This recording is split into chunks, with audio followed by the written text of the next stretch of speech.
bandeko balandi yo kani télévision na pesi bino mbote ya solo ngongeleki mwa mingi biso na bino tomonani te ya solo ba raison ezalaki ebele ya santé ya ba organisation ya makambo ebele mais kasi mpona mosala tomesana kosalela bino to pe ba formation tomesani komemela bino yango wana tokolemba te kosala mosala oyo ti mokolo yesu akoya kokuta biso na kati ya misala na biso bien que tozosalela ye puis en même temps kasi mpona lelo nayambeli bino moko bomesani déjà kolanda mingi na kati ya chaîne oyo boyebi ye déjà bokomona ye nake kopesa ye mbote déjà boyebi kombo na ye papa Alain bonjour. Bonjour maman Ngai. Mbote na balandi, en tout cas merci pour l'opportunité au PC sur mon coin. Merci beaucoup papa. On a kenda kaka mbala moko na bandi ba moko poser question. Papa là Hollandi Nicolas Mouti olegebele to monalité donc to kozonga mwa ndabo mwa sima na actualité o elekanaki ti lelo to koma lelo. Ba juge misato ba lekanaki o mukonzi mboka yebi ko kotisa ba mwana kati ya musala. Donc ni kokolo ba par rapport na les violations à la loi et à la constitution ou pas. Merci Maman Ngai. Je crois que Batudian se balandaka, baebi que position d'abus est claire. Monsieur Félix Tshisekedi a eu à violer intentionnellement et de manière intempestive plusieurs dispositions de la constitution depuis à côté na pouvoir. Makambo est talami à ba juge. Tant que on a débattre sur la question de la constitution, fort malheureusement, M. Félix Tshisekedi il n'avait pas bien suivi. Et puis la plupart des bateaux, ça a effort à comprendre les débats, à maîtriser les débats et ça l'a arrêté. Tolingara boy au départ, Tolingara que au-delà, il y a un pouvoir classique que tout a créer la Cour constitutionnelle. Parce qu'au départ, tu as une Cour suprême. Tu as créé Cour constitutionnelle. Cour constitutionnelle a une mission, notamment celle de Sambisa, l'institution président de la République, n'a le Premier ministre. L'institution président de la République a élu un suffrage universel et direct. Yende Moutazali, Mokoya Bakambia, au Babengi pouvoir exécutif. Le Premier ministre Azali, Mokoya Bakambi, au Babengi le pouvoir exécutif. Mais le Premier ministre a eu une majorité parlementaire. Ce qui veut dire que ceux qui touchent Bangomi Balé devant leurs responsabilités, au regard, il y a plusieurs dispositions. Beaucoup de monde a que le président de la République n'a Premier ministre, Bangonde Bazaï ko gérer pays au quotidien. Bazaï n'a pas passerelle entre l'exécutif, entre le pouvoir et le président de la République, n'a le gouvernement. Alors Bangomi Balé Bazaï Bangajaka. Gouvernement. Toutes les ordonnances, vous allez lier la gestion au quotidien, ils ont contre-signé par Baron Baye. C'est qui s'entend que soit de manière séparée, soit Baron Baye, il y a qu'à violer la Constitution pour leurs intérêts. Au dans l'article 164, 165, bah énuméré, bah fait où bah reprocher Bango. Ils allaient violation intentionnelle de la Constitution. Vous allez caractériser comme haute trahison, vous allez dans la concussion, détournement, délit d'initié et tant d'autres malversations financières et tant d'autres crimes au barreau opposé. Or, les crimes au barreau opposé, ils allaient directement liés à la compétence. Alors, pour que base à la Nassé Amibeko, il créer cour constitutionnelle pour que on va et puis les juges de la cour constitutionnelle, ils allaient faire une mission à côté de la constitutionnalité des actes. Et donc, ils allaient pas ces alliés que M. Félix Tshisekedi, ne comprenant pas le fonctionnement de l'État, s'est permis, il y a Longola deux juges. En sus, il y a juge qui a démissionné, qui Luamba, il y a Longola deux juges. D'après Yéna Batounaï, Balobi que non, voilà, ils ont acquis sur proposition un conseil supérieur à la magistrature. Or, les juges de la Cour constitutionnelle, au regard de la disposition constitutionnelle, article 158, mais surtout, il y a exposé des motifs, il y a loi organique numéro 13/026, il y a 2013 portant organisation et fonctionnement à la Cour constitutionnelle. Ce qui a déjà exposé des motifs, on se rend compte que les juges de la Cour constitutionnelle ont un statut particulier. Ils n'ont pas la même nature que tout autre magistrat.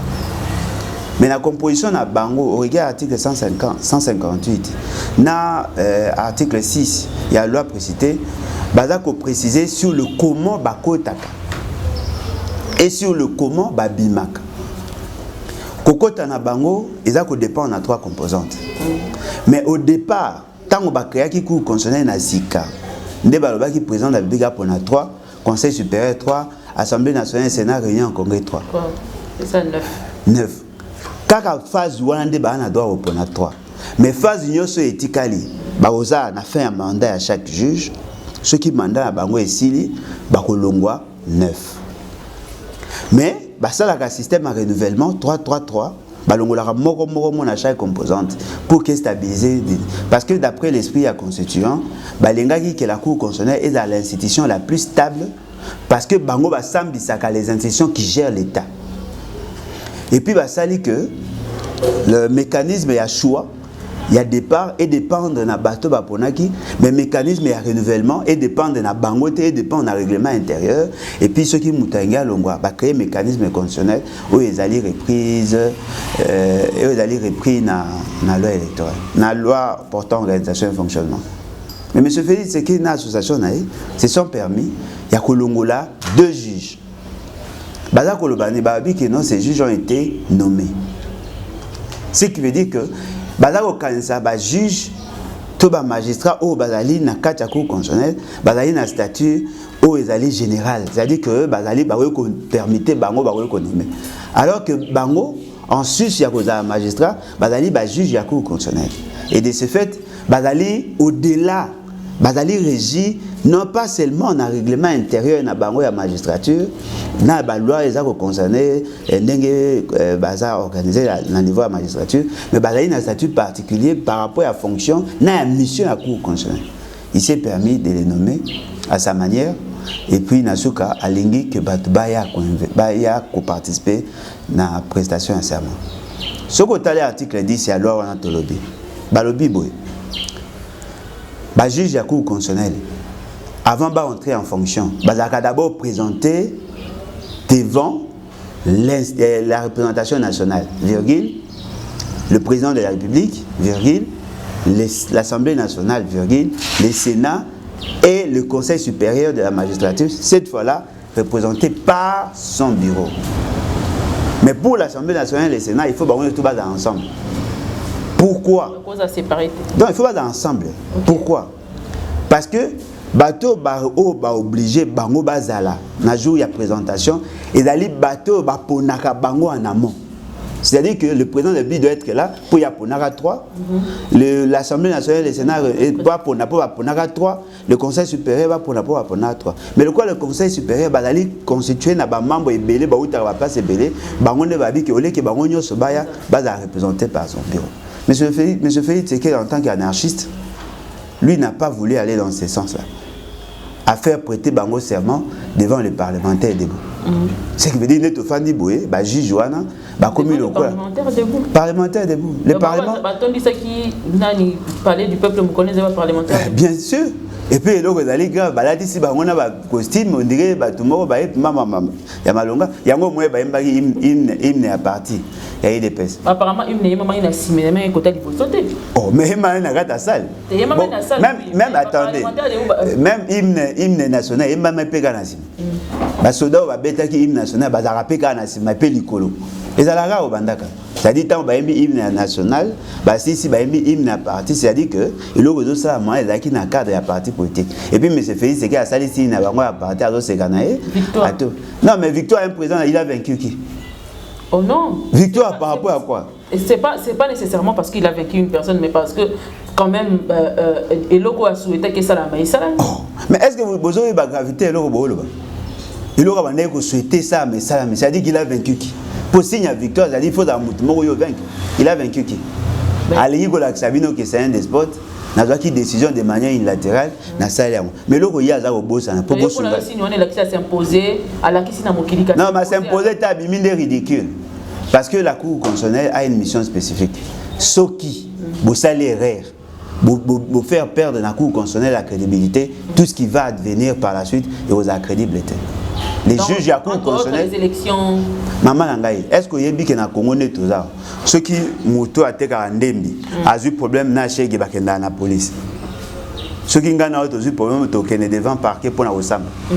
Mais où est le Zali, moto à Zali censé à Osam, ça me surveille, c'est qu'il y a un plaignant. Est-ce que vous imaginez la gravité de l'eau? a violé le droit, pas ya maman bi pour la té, pas ya policier té, pas ya ministre, a violé le droit, il y a juge naturel. C'est très grave. Il y a l'effondrement de la société. On a une blague, mais on remarquer après. M. Félix Tshisekedi, c'est un monsieur très dangereux. Parce que Azako Kanesage, le quoi papa n'a qui docteur en droit coutumier, c'est-à-dire que le pays est géré par la coutume. C'est-à-dire qu'il amène une gestion traditionnelle. Et c'est très dangereux pour une société qui se veut moderne. Et en gros, il faut que ça l'effort. Il y a que M. Félix Tshisekedi le plus vite possible. Parce que ceux qui les jugent au Bazali gardien, il suffit seulement de lire l'article 150 de la Constitution. L'article 150 de la Constitution, le but, oui. Et le but que les juges n'ont d'autorité que la loi. Bangonde Bazali chargé, il y a qu'on garantit les libertés individuelles. Mais ceux qui liberté à juge, peu n'importe quel juge, tes juges, il y a cour constitutionnel. Ils allaient violer, ce qui veut dire qu'il y a l'effondrement de la société. Toutes les valeurs cardinales s'effondrent. Voilà, on a invité prochainement, on a Prof Mbata s'il sera d'accord avec nous pour débat. Non, il ne sera pas d'accord, mais je ne suis pas obligé de faire débat avec professeur Mbata. Parce que quelque part, je dois échapper Bino. Non, mais il faut échapper Bino, il y a un droit coutumier. Madame, il faut d'abord, moi je le considère comme une âme perdue. Il faut d'abord Batelot Mbata. C'est une âme perdue. Il n'est plus dans la science, c'est un militant. Wow. Je l'ai dit et je m'assume. Et là, on a une tu peux être spécialiste en droit constitutionnel et ne pas être spécialiste sur la constitution de la République démocratique du Congo. Tant que tu es à l'université, il y a tant que tu es à l'université, on nous apprend le principe généraux. La difficulté de toute économie. Ils ont par rapport à Mouton qui a terrain. On a maîtriser ABC, les agrégats et terrain. Il ne suffit pas seulement de dire que non, voilà, dans la droit à Moscou ou bien dans la droit en Afrique du Sud, automatiquement tu deviens expert dans la constitution. On a eu un débat avec lui. On a eu à analyser la même question avec lui sur une autre question par rapport à Chouara. Lui, il a prétendu avoir maîtrisé le droit constitutionnel. Mais il était en face de qui? De Delis Sesanga, qui est un simple licencié. Achaï Kao. Sérieux? Ah ben oui, je prends à témoin J.R. Lungembo, dans la radio Okapi. Il ne peut pas maîtriser la constitution mieux que Delis Sesanga. Parce que Delis Sesanga était là. Il était là. Il ne peut pas maîtriser la constitution que les Kafan Kidjongo. Il était là, il ne peut pas maîtriser cette constitution que les Olivier Kamitat. Mais Franck Diongo aussi était d'accord avec ce... Non, Franck Diongo, il prend position en tant que politique. Mais cela ne veut pas dire que Mbata Aleki n'a maîtrisé la constitution. Parce que chaque disposition, il y a constitution, il a exposé des motifs. C'est ça l'esprit. Sur aucun archive parlementaire, chaque article au moment dans la constitution, il y a eu un débat. Et dans le débat, les gens ont donné les motivations. Pourquoi on a opté pour telle option, pourquoi pas telle autre option. Les juges de la Cour constitutionnelle ont un statut particulier. Quand il est juge de la Cour constitutionnelle, il ne peut pas être nommé. Et puis, sur le même dans la disposition, se fonder. Qu'est-ce qu'il est dit? Même si, dans le cas par exemple, il y a nomination, on leur a accordé 8 jours pour se prononcer. Le 8 jours là, ils allaient compter après, pendant le jour où il y a nomination, mais plutôt le jour où il y a notification. Ils ont été notifiés quel jour et M. Félix a opéré le remplacement quel jour. Ce qui veut dire que ce que M. Félix a violé la Constitution. Et fort malheureusement, Maramoussé est au salon. Bien sûr, donc quelque part, vous êtes d'accord, dans l'absence totale, il y a FCC, il y a pas eu de côté. Non, mais c'est ça, en fait, le piège. Bazo Mabiso débat à FCC, non. Les aïeux d'Azali d'accord le fait que M. Félix Tshisekedi devait en principe être arrêté. Il devait être jugé pour avoir violé intentionnellement la Constitution. Tant au Bisso, Nakulutu Martin Fayulu, tout ça qui déclaration soutenant l'avocat et à Jijo Bazai qui les est. L'MP d'abord à Boyaki Koya CGT. Et là, il a livré la désignation, la nomination, et c'est basé sur violation de la Constitution. Nous, en tant que légalistes, c'est vrai que soutenir des marches internes. Nous attendions plutôt que M. Félix Tshisekedi a poursuivi. Et que vous avez appelé Malam ou que M. Félix Tshisekedi a... Il y a une absence de présence. Non, l'absence, l'absence est consécutive, et a résulté par le fait que M. Félix Tshisekedi n'a pas respecté la procédure et a choisi à juge. Ce qui veut dire que l'acte a posé, il s'est comporté, ce qui n'est moins dur, il s'est comporté en bandit constitutionnel. C'est-à-dire que Moutoyo a boycotté sa constitution pour des fins occultes. Et puis ce qu'on a même dans le débat, dans le fond. Pourquoi Azako Sala est fort pour maîtriser le cours constitutionnel? C'est parce qu'il y a que Mouto a la maîtrise du cours constitutionnel. Il a la chance de belé comme président. Il a la chance de belé à se faire une majorité parlementaire. Parce que même quand on a une élection, ils ont crédible. La fois passée, il fallait carrément changer. Et finalement, il y a une position parce que à la fin, il faut changer ma cambo. Madame, autrefois, il machine à voler, ainsi de suite. Aujourd'hui, on a changé. Vous dites encore que c'est pas normal. Madame, oui. Au moins les malheurs, il y a des gens qui font des analyses approximatives au parlementaire debout et fort malheureusement ils arrivent à séduire les faibles d'esprit. Réfléchissons alors à Bouzo Banabaron. Est-ce que par le fait que le juge Johanna Bavela qui il faut en violation à Mibeko? Deuxième, qui en a été bénéficiaire? Ceux qui va juger Johanna Bavela qui m'a bé, c'est-à-dire que vous reconnaître que les élections ont été bâclées. Vous avez reconnaître que Batouana Bavela qui me béko Yamboka, comme si Kabila Félix Tshisekedi, président de la République, si Kabila majorité parlementaire. Président de la République, M. Félix Tshisekedi, par la majorité parlementaire et permettre qu'il y ait 23 postes ministériels. Lui, continue à bénéficier de fait au juge Jean Basalaki, il a remplacé Bango parce que Bavela qui me béko. Mais ce qui Bavela qui me béko, il faut d'abord annuler l'acte Bango Bavela qui me béko. Lui en est bénéficiaire. Mais il y a ce qui bolobi na biso que Azako reconnaître que le juge Jean Basalaki Moussa Mabé. Bon me poser question, nani a bénéficié qui na Moussa Mabé à juge. Azako reconnaître yango te mais bino boloba qui yango au effort. Madame. Ils étaient pas crédibles. Non mais ils étaient pas crédibles. Non, mais il a souffert d'un déficit en méthode d'analyse. Yo, au voleur. Mais voleur, au voleur, yo, aux arrêts aux yeux, loko ya ibaki, au bombi. On peut dire non, voilà, na kangi moibi, oui, au kangi moibi, c'est bon, mais loko ya ibaki, et c'est pas non. Qui est bénéficiaire à Maramba Jules Basaki? La meilleure manière de combattre le mal, c'est de faire le bien. Ou ça la mabete, ou justifier pour nous corriger ma bête. Non. Ceux qui bagissent, Johanna Basala qui Marambo Basala qui ont a forfaiture électorale, ils ont énervé les dispositions de la Constitution. Ce n'est pas pour autant que M. Félix Tshisekedi a violé la Constitution pour qu'il n'a pas ça pour résoudre le problème au Bango Basaki. Non. Ce qui n'a pas ça au salaire effort, et bon qui a dit que Bango va continuer na mandat na Bango parce que les dispositions ils allaient frapper l'immutabilité, personne ne peut le modifier aujourd'hui. Et bon a dit que Bango tant que Bango va ça tirage au sort. Bamsou Bango va long. Ceux qui Bango va long et bon ça a na Bango que non voilà n'a proposé une poste à Sika. Mais avant, vous démissionner pour que tout soit conforme à la loi. Ce qui me fait, c'est qu'à mon avis, que Azan a posé ça au salaire pour ça qui m'a bé. À quoi économiser, cour de cassation des places, les poubelles à boire à bas de toi, ma bé. Au long na cour constitutionnelle pour mourir que ça qui m'a bé, au mieux, on a cour de cassation. Au moins que raisonnement ba ngozo tenir nazo bisa maman ngai batterie de pèse ba na problème makasi na ebite ta monsieur biloko monsieur Elia Makakuna et déranger ba cerveau mais eloko les livres monsieur Félix c'est qu'il s'est comporté en délinquant constitutionnel et en réalité il devait être traduit en justice et fort malheureusement jusque là bada retenir compte na ngote et raison ba non voilà Kabila Péazara qui n'a maîtrise la cour constitutionnelle, il faut faire ça dans la maîtrise de la cour constitutionnelle. Ce qui veut dire que vous voulez remplacer un dictateur par un despote. Vous savez l'autre. Mais c'est un lèvre l'autre. Présence dans la mouka. Pour remplacer Mike Mukeba, ça se dit. Maman Ngaï, ça c'est vraiment une insulte. Oh.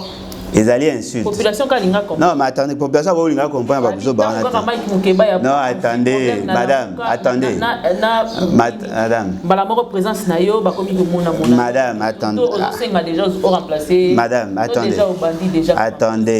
Attendez, tous avez qui opposer question, vous avez qui. Ok. Ça, c'est vraiment une insulte. Comment ça? Les Arabes locaux là, gâteau a remplacé map. Oh. Il y a des exemples. Il y a un gâteau a remplacé map. Non, il y a un map. Il y a un gâteau. Ingrédient au bassin, il y a un gâteau. Lui, il est journaliste. Moi, je suis politique. Il y a un remplacé. Et puis, il y a un remplacé dans la mouka. Qui vous dit qu'il y a un remplacé? La mouka, il y a un carte.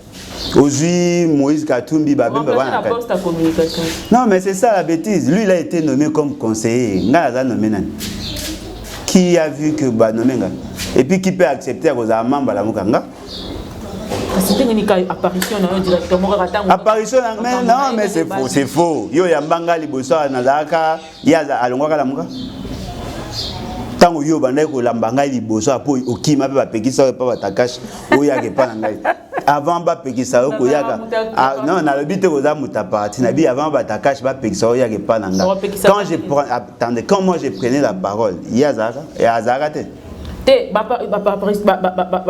sortie publique il y a ndenge wana mais la sortie publique attendez dernière fois tout le monde Daniel Safou côte à côte tout le monde mais Daniel Safou yo katena bisayo na Spaden House tout le monde pena donc attendez na za poste ya ye poste ya ye a conseiller ngai ya lembo gens na conseiller conseiller non attendez nga chargé attendez non rapporter te wana za ma blo mo bokay na ba boutique na elo ngai na ba boy ngai na remplacer ye bazwaka chargé à communication ce qui conseiller en charge à communication parce qu'il est journaliste. Moi je ne suis pas communicologue. Moi je n'ai pas fait la communication bien que j'ai fait le marketing politique dans le cadre de la brevet mais je n'ai jamais envisagé remplacer un journaliste. Dans le domaine mon côté on n'a pas les mêmes ambitions. Et puis moi je n'ai jamais adhéré à la Mouka. Et là, il faut que na bato. Moi, je suis partenaire, il y a M. Fayoulou, na M. Mouzito. Je ne suis pas membre de la Mouka. Je suis le coordonnateur. Parce que on mi balé na on a sérieux jusque là. Ba tika ba Moïse Katumbi na ba bemba sont des commerçants. Sérieux. Il y a lundi bango pa ebi ala ma mbongo na ma mususu ebele. Et là ko ezali vrai ezali Mike Mukeba a grand frère nanga. Relation ni bozana na Mike. A grand frère nanga yi. To yeba na cadre ya ba débat. Ngai na yeto yeba na cadre ya ba débat. Plateau quand même son travail, son grand travail qu'il a fait auprès de la Mouka. Non, mais lui, il preste à tout le mercenaire, mais dans le baronté, parce que il y a prestaka par rapport à offre au Moutapéché. À Lelo, Moïse Katumbi, à soutenir. Non, ils ont un bête. À soutenir Moïse Katumbi, à soutenir Fayoulou, le lazonnier pas Moïse Katumbi, pauvre Moïse Katumbi, à remis proche à Kabila. Ça, c'est sa liberté. Mais au biso toza toyebi ezali que alali gafa yanga Daniel Safou même okokama mokonso ba koyebisa OK Daniel Safou pas benganga pe na téléphone ayebisinga OK petit nanga moi 50 yango que nous sommes mbongi na palais. Nous avons des relations, on n'est pas na relation à inimitié. Mutnamto eloko yoka wa biso za yinini ba mususu ba ko kanzala te ba mususu ba supporter nzala ba mususu ba na posa changement ba na vie na bango ba mususu ba na posa changement za pour tout le monde. Il a pris sa position. Mais pourquoi il est kanaki entre Mike Mukeba et Martin Fayoulou et Lobami que Makile gagne tout ça là il opposition non par rapport à Nango Lobami. Bon na Koloba bato ba lobi yango soki ba na raison ils ont raison. Soki ba na tort mais loko ezali vrai. La position on peut ça. Non mais position nganga ko kokota makambo ya la mukate. Mais loko na ngi Koloba que kulut na biso betaille Mike Mukeba betaille libanda. Na partie non, l'attitude na manière ya ko aborder makambo. Soko Monique place aux aki. Non mais c'est ça, il y a un Zoban qui n'est pas politique. Lui il est journaliste. A profité quand la popularité à se créer qui a commis député provincial. Et là ils allaient vraiment moutonio sur Ayebi. Quand on est en politique, on a des engagements à confidentialité. Il y a des choses que l'on connaît que l'on ne peut pas mettre à la place publique. Débat est centré sur quoi? Moi, si Daniel Safou, Azam Paka.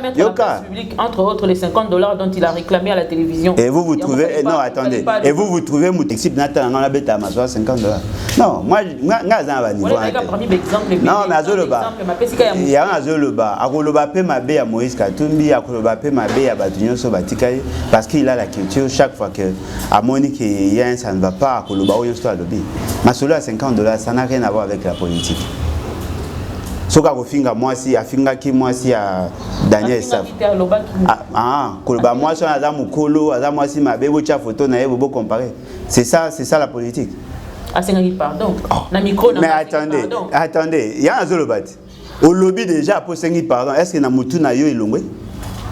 Qu'est-ce que ça a à voir avec la politique? Est-ce qu'en politique na ko fana na kutana ki na par exemple Sanzi, to asubaki na nzela na TV na kombeta masolo? Non. Le problème est qu'il y a des gens qui ne sont pas initiés en politique. Ngai na ko conseiller prochainement soka moni makambo ya mabe na kati ya ba groupe place azali alongwa nan après ça déclaration. Et a été aussi une déclaration après na suko obi olongwe. Non, c'est pas sérieux. Non, il y a oh, bon poste ngo ezali poste ni. Conseiller en charge de la communication, mon poste est important. Eza ba biloko ezali que il faut tout ça l'effort de renouveler classe politique. Bato baye ba politique na so Mike Mkebaye ba côté politique. Baye ba que politique eza peine avec exigence. Il faut éviter comme marababilo mususu ba comportement ya balabala au dosara na ba cité ou na politique. Et qu'on rattrape pas toujours. Abimi le quoi moto baliaki bayokana kina voisin balia mwana voisin mususu après na simobi asoko saka yana ko lobaki muto leki mwana songo muzo obosa ke l'opposant à misuni ya mwana neza amine. Si la mukango ya zolo bandenge ya lobaki lui aussi il est co-responsable de ce qui arrive. D'accord, tous on a discours à chef de l'État il y a 7 minutes kaka et ningisi mokili mobimba na bino bayi opposition boningani Kabila lobby ba réunion comme Salema a bêti na mesa bino so boningani na a bêti na mesa enfin pour une fois. Ah, pour une fois. Maman ngai. Non mais yo mo bi pour une fois. On dit ma pas on dit ma non mais